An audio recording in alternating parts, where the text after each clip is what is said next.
خروج العالم الفلكي لوط بوناطيرو بتصريح مثير للجدل وخارج عن المألوف أنه المنتخب الوطني راح يفوز على نظيره الأرجنتيني في كأس العالم 2026.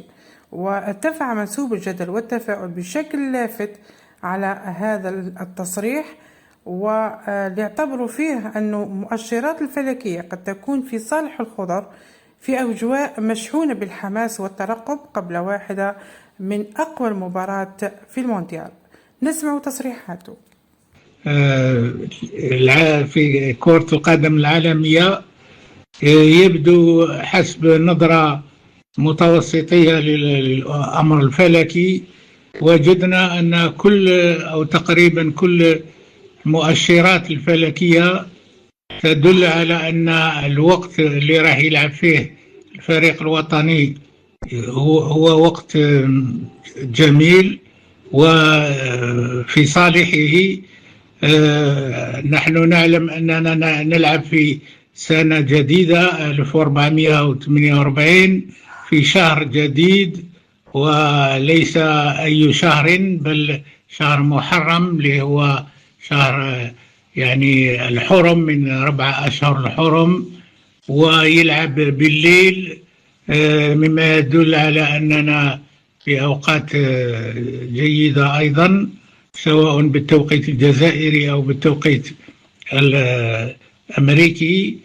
وفيه أمور أخرى أيضا كلها تدل على أن الساعة أيضا ساعة مباركة.